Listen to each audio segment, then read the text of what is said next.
Students, जय हिंद। कक्षा 10वीं गणित जिसमें हम देख रहे थे चैप्टर नंबर 2, दो चरों का रैखिक समीकरण, linear equation in two variable. ठीक है, इस पे हमने अभी तक एक्सरसाइज 2 के प्रश्नों को देख लिया है। अब अगला हमारा एक्सरसाइज 3 आएगा, जिसको करने से पहले कुछ हम बेसिक जो बातें हैं उसको समझ लेते हैं। तो आपका टॉपिक है अवलोकन से समीकरण निकाय के हल के प्रकार का पता लगाना, determining the type of solution by looking at the system of equation. इसका कहना है मतलब आपको सिस्टम ऑफ इक्वेशन दिया रहेगा, जिसको हम लोग युगपत समीकरण के नाम से भी आपने आपके बुक पे पढ़ा हुआ है। युगपत समीकरण कहने का मतलब या सिस्टम ऑफ इक्वेशन, जिसको साइमल्टेनियस इक्वेशन भी बोलते हैं, इसका मतलब ये समझिए कि कोई एक इक्वेशन दिया हुआ है जिसमें दो वेरिएबल जैसे a1x plus b1y plus c1 equal 0, a2x plus b2y plus c2 equal 0। आप देख पा रहे हैं कि दो वेरिएबल वाला एक इक्वेशन 1 दिया हुआ है, इक्वेशन 2 दिया हुआ है। जब दो वेरिएबल वाले इक्वेशन को, दो चर वाले जब इक्वेशन को एक साथ लिखना ही क्या कहलाता है, सिस्टम ऑफ इक्वेशन, या बोल सकते हैं कि दो चर सिस्टम ऑफ इक्वेशन या युगपत समीकरण। ठीक है, अब मेन पॉइंट इस पे जो अब हमारा जो टॉपिक है उस पे क्या करना है। हमारा टॉपिक ये है कि समीकरण निकाय का हल का पता लगाना, यानी आपको दो इक्वेशंस दे दिए रहेंगे, युगपत समीकरण दे दिए रहेंगे या सिस्टम ऑफ इक्वेशन दे दिए रहेंगे, उसको देखकर या कुछ शॉर्ट कैलकुलेशन करके आपको क्या करना है, उसके हल का पता लगाना है कि उसका हल कौन सा होगा। आपको पता होगा जब मैंने ग्राफिकल मेथड पढ़ा रहा था उस टाइम बताया था कि कोई भी इक्वेशन होते हैं उसके तीन हल होते हैं, अद्वितीय हल, और कोई हल नहीं होता, या तो अनेक हल होते हैं। तो इसको हमको क्या करना है, अवलोकन से पता लगाना है। ठीक है, अवलोकन करने का मतलब आपको लंबा लंबा जो चार मेथड पर उस मेथड पे सॉल्व नहीं करना है, बिना सॉल्व करे पता लगाना है कि क्या इसका हल हो सकता है। ठीक है, अब देखिए इस पे टॉपिक पे चलने से पहले यहाँ मुख्य बात ये ध्यान रखना है कि हमारा जो जर्नल फॉर्म होगा, अब देखिए कोई भी इक्वेशन रहता है उस इक्वेशन का एक जर्नल फॉर्म रहता है। जर्नल फॉर्म कहने का मतलब होता है सामान्य रूप बोलते हैं, जिसको स्टैंडर्ड फॉर्म भी बोलते हैं कभी कभी। ठीक है, तो वे कैसा रहेगा उसको समझिए। आपके बुक में आपको दो तरह के प्रश्न मिलेंगे, जिसपे क्या रहेगा, इक्वल के लेफ्ट साइड कुछ वेरिएबल्स को रखेगा और इक्वल के राइट साइड रहेगा। आपको वेरिएबल में कंफ्यूज करेगा आपके बुक में, तो मैं वेरिएबल नहीं कांस्टेंट, ठीक है, कांस्टेंट टर्मों को लेकर आपको कंफ्यूज करेगा, तो कांस्टेंट टर्मों को बताता हूं। तो यहाँ पर आप देख पा रहे हैं कि पहला मैंने लिखा हुआ है a1x plus b1y plus c1 equal 0, a2x plus b2 plus c equal 0, या करके इधर मैं लिखा हूँ a1x plus b1y equal c1, a2x plus b2y equal c2। इसका कहने का मतलब आप ये ध्यान रखेंगे, जब भी आप उस इक्वेशन को जब आप सॉल्यूशन के लिए ले जाएंगे, सॉल्यूशन करेंगे, तब आप ध्यान रखिएगा कि दो इक्वेशन दिए हुए हैं, उन दोनों इक्वेशन में जो कांस्टेंट टर्म होगा वो इक्वल के लेफ्ट साइड हो दोनों को दोनों, या तो इक्वल के राइट साइड हो दोनों को दोनों।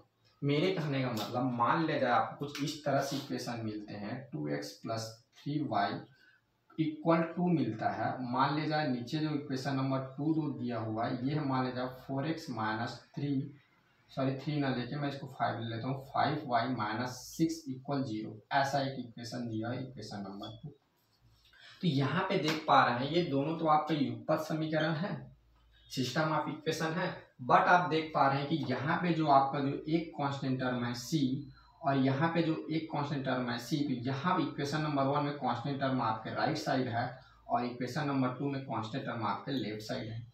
तो ये ना तो हमारे जनरल फॉर्म फर्स्ट को फॉलो कर रहा है, नहीं जनरल फॉर्म सेकंड को फॉलो कर रहा है। तो इसको हम अपने जो ये जो अवलोकन वाले कंडीशन है इस पे लेकर नहीं जा सकते। इस पे लेके जाने की कंडीशन ये है, पहला कंडीशन ये है, या तो दोनों कांस्टेंट टर्म लेफ्ट साइड रहे, या तो दोनों कांस्टेंट टर्म क्या होना चाहिए, राइट साइड होना चाहिए। या तो इक्वेशन का रूप इस जैसे दिखना चाहिए, या तो इक्वेशन का रूप ऐसे दिखना चाहिए। तो आप देख पा रहे हैं ये दोनों जैसे नहीं है, तो या तो इसको ऐसा बनाना होगा या तो इसको ऐसा बनाना होगा। ठीक है, तो देखिए मैं क्या करता हूँ, इस वाले इक्वेशन फॉर्म को मैं इस तरह से बना देता हूँ, और इस तरह से बनाएंगे तो इसको राइट साइड लेके जाना पड़ेगा, और पहले जैसे बनाएंगे तो इसको लेफ्ट साइड लाना होगा, तो मैं लेफ्ट साइड ले आता हूँ इसको। तो 2x plus 3y minus 2 equal 0 हो जाएगा, ये हो जाएगा 4x minus 5y minus 6 equal हो जाएगा 0।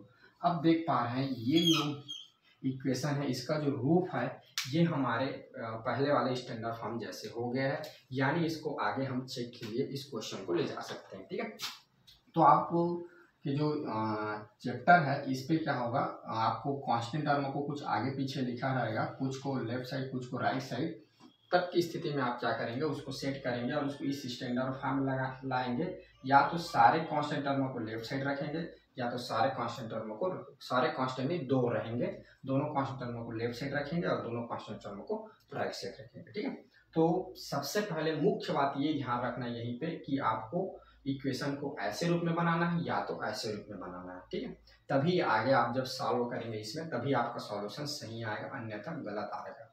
ठीक है, गलत आ सकता है, जरूरी नहीं है कि आ जाए, गलत आ सकता है। ठीक है, तो क्या होता है कभी कभी कुछ ऐसे समीकरण भी मिल जाते हैं जो कि सही भी आ जाता है लेकिन गलत होगा, ऐसा करना। ठीक है, तो पहले इन दोनों सेटअप करेंगे, उसके बाद आगे आप सॉल्व करेंगे। अब देखिए क्या चीज़ है, तो आप अपने इस तरह से डिब्बा बना लेंगे, इस पे मैं लिखा हुआ हूँ। पहले देखिए क्रमांक, यह समान चरों के अनुपात में संबंध, जो चर दिए रहेंगे उसके अनुपातों में संबंध लिखना है। समीकरण निकाय के हल, समीकरण के क्या क्या हल हो सकते हैं, ज्यामितीय अर्थ, ज्यामिति में उसको अर्थ माने ज्यामिति में किस तरह से उसको हम लोग शो करते हैं, ग्राफ में किस तरह से शो करते हैं, ये उसको बताया गया। ठीक है, तो देखिए पहला मैंने लिखा है पहला मैंने क्या लिखा हुआ है, ये लिखा हुआ है a1 divide by a2 not equal to b1 divide by b2।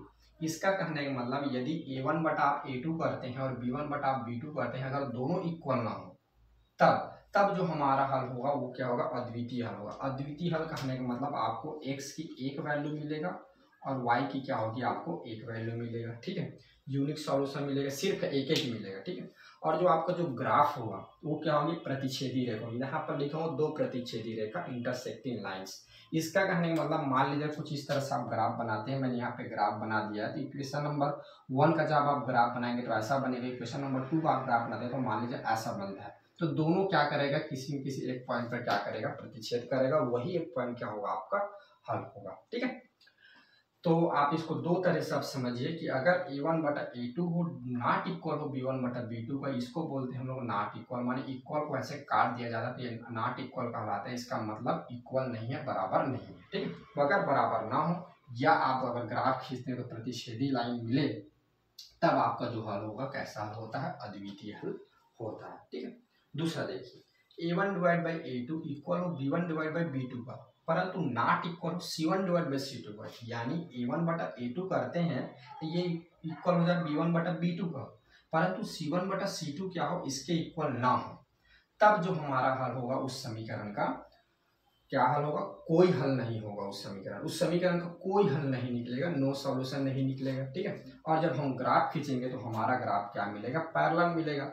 और आपको पता है जब आप ग्राफिकल मेथड पढ़ रहे थे तो उसमें एक पॉइंट पढ़े थे कि कोई भी समीकरण का हल तभी निकलेगा जब वो क्या करेगा, दोनों लाइन एक दूसरे को प्रतिच्छेद करेगा, प्रतिच्छेदी बिंदु मिलेगा। ठीक है, तभी हल होगा।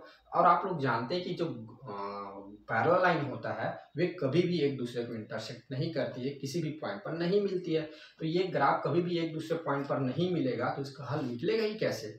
इसलिए हम बोल सकते हैं कि इसका जो ग्राफ होगा ये कैसा होता है, समानांतर होता है। चूंकि समानांतर ग्राफ कहीं पर नहीं मिलती है, समानांतर ग्राफ बोलता हूँ, समानांतर जो लाइनें होती हैं वे कहीं भी एक दूसरे को नहीं मिलती, किसी भी जगह पे कट नहीं करता, इसलिए उसका जो हल नहीं निकलेगा, कोई हल नहीं होगा। ठीक है, तो आप इस कंडीशन को याद रखेंगे, a1 divide by a2 equal होता है b1 डिवाइड बाई b2 का, हो सकता है होगा। ठीक है, इक्वल होगा और नॉट इक्वल हो c1 डिवाइड बाई c2 का, तो कोई हल नहीं होगा और जो ग्राफ जो मिलेगा वो कैसा, समानांतर लाइन मिलेगा। ठीक है, कंडीशन नंबर 3, a1 बटा a2 इक्वल हो b1 बटा b2 इक्वल हो c1 बटा c2 का, यानी a1 divide by a2 equal हो b1 डिवाइड बाई b2 का इक्वल हो c1 डिवाइड बाई c2 का, तीनों आपस में इक्वल हो जाए। ठीक है, तो हमारा जो हल होगा अनेक हल होगा, इन्फिनिटी, जिसको मिनी सॉल्यूशन बोलते हैं। अनेक हल होगा कहने का मतलब जितना चाहे उतना हल निकाल सकते हैं। ठीक है, देखिए, और हमारा जो ग्राफ होगा ये संपाती होगा। ग्राफ कैसे संपाती होगा, मान लीजिए ये ग्राफ पेपर है, इस पे मैंने ग्राफ बनाया एक इक्वेशन का, तो इस तरह से लाइन आया, और दूसरे इक्वेशन का जब मैं ग्राफ बनाता हूँ तो मान लीजिए ये बना हुआ, तो ये क्या होता है, इसके ऊपर ही आ जाए ऐसा, तो आप देख पा रहे हैं कि नीचे वाला के ऊपर क्या आ जा रहा है, दूसरी लाइन आ जा रहा है। माने एक के ऊपर एक लाइन आ जा रहा है, ठीक है। अगर लाइन के माध्यम से समझना चाहें तो एक ऐसा मैंने लाइन खींचा, जब दूसरे इक्वेशन खींचा तो इसी के ऊपर आ जाए पूरे। तो यहाँ पे क्या हो रहा है, हर एक पॉइंट पे कट कर रहा है, जहाँ पे आप पॉइंट लेंगे वहां पे कट कर रहा है, ठीक। जितना आगे बढ़ाएंगे उतना ही कट करेगा, ठीक है। तो जहाँ पे कट कर रहा है वहां हमारा सॉल्यूशन निकलता है, ये हमने पढ़ा। तो यहाँ पे क्या हो रहा है, बहुत सारे जगहों पे कट कर रहा है, जिसको हम लोग गिन नहीं सकते, जितना आप आगे बढ़ाएंगे उतना बढ़ते जाएगा। इसीलिए इसको बोल दिया गया इनफाइनाइट सॉल्यूशन, मिनी सॉल्यूशन, अनेक हल निकलेंगे। यहाँ पे x के बहुत सारे हल निकल सकते हैं और y के भी क्या हो सकते हैं, बहुत सारे हल निकल सकते हैं, अनेक हल निकल सकते हैं, ठीक है। तो और जो हमारा ग्राफ होगा ये कैसा होगा, संपाती होगा, यानी एक ग्राफ खींचेंगे तो यहाँ पे पहला लाइन जो है, दूसरा लाइन जो है, दोनों पे क्या हो जाएंगे, एक ऊपर एक आ जाएगा, इक्वेशन नंबर 1 इक्वेशन नंबर 2 होगा, ठीक है। तो पुनः एक बार देखिएगा, क्योंकि इस टाइप के प्रश्न आपके एक्सरसाइज के लिए तो महत्वपूर्ण है, साथ ही आपके कॉम्पिटिटिव एग्जाम के लिए भी महत्वपूर्ण है। इस बार अगर 2022 की बात किया जाए तो इसमें जो आपका प्री पॉलिटेक्निक टेस्ट होता है, जो पीपीटी होता है, इसमें से रिलेटेड कम से कम 2 से 3 से 4 क्वेश्चन दिए गए थे, ठीक है। तो ये इसके लिए भी इम्पोर्टेंट है कॉम्पिटिटिव एग्जाम के लिए, साथ ही साथ आपके सिलेबस में तो है ही, ठीक है। तो इसलिए इसको अच्छी तरीके से याद रखेंगे। पुनः एक बार देखते हैं कि अगर a1 divide by a2 not equal हो d1 divide by d2 sorry b1 divide by b2 का, तो हमारा हल अद्वितीय होगा और ग्राफ जो होगा दो प्रतिच्छेदी रेखाएं होंगी, माने एक दूसरे को इंटरसेक्ट करेगा। दूसरा a1 divide by a2 equal हो b1 डिवाइड बाई b2 का, नॉट इक्वल हो c1 डिवाइड बाई c2 का, तो इसका कोई हल नहीं होगा, नो सॉल्यूशन। और जो हमारा ग्राफ होगा ये दोनों क्या होंगे, समानांतर होंगे, ठीक है। तीसरा a1 divide by a2 b1 divide by b2 c1 divide by c2 तीनों आपस में इक्वल हो, तो हमारा हल कैसा होगा, अनेक हल मिलेगा, बहुत सारे हल मिलेंगे। और जो रेखाएं जो होगी संपाती होगी, माने एक के ऊपर एक ग्राफ आ जाएगा। यहाँ पर एक बात और याद रखिएगा, तीसरा वाले कंडीशन में क्या होता है, जो हमारा इक्वेशन पहला है और इक्वेशन दूसरा है, ये दोनों आपस में इक्वल होते हैं। समीकरण 1 और समीकरण 2 ये आपस में इक्वल होते हैं। और इसमें आपको बता दो, जब भी जो दूसरा वाला जो कंडीशन कोई हल ना हो, जब आप इक्वेशन नंबर 1 और इक्वेशन नंबर 2 को कभी भी आप जब सॉल्व करेंगे, ठीक है, इक्वेशन नंबर 1 इक्वेशन नंबर 2 को कभी भी आप जब सॉल्व करते हैं, तो यहाँ पे क्या होता है, आपका जो जो वेरिएबल जो टर्म रहेंगे ये कट जाता है, सिर्फ आपको कांस्टेंट टर्म बचता है इस वाले इक्वेशन में। आप लोगों ने देखा होगा जब आप एक्सरसाइज 2 के प्रश्न को सॉल्व करें तो इसका इक्वेशन कुछ इस तरह से बन जाता है, ठीक है। और इसमें इक्वेशन क्या होता है, दोनों इक्वल हो जाता है, ठीक है। तो इस लेक्चर में हम इतना ही देखेंगे। आप इन तीनों जो मेन पॉइंट 4 पॉइंट है इसमें, पहला तो आपको ये पॉइंट याद रखना है कि ऐसा जनरल फॉर्म में हमारा इक्वेशन रहना चाहिए। दूसरा, ये तीनों पॉइंट को याद रखेंगे। कुल मिला के ये जो टॉपिक है इसमें आपको 4 बातों को मुख्य रूप से याद रखना है। तो इसको आप अपने कॉपी पे नोट डाउन करिए और अच्छे से याद करिए। फिर हम आपके देखते हैं एक्सरसाइज के 3 के प्रश्नों को। अभी के लिए इतना ही। थैंक यू, फिर मिलते हैं अगली क्लास में।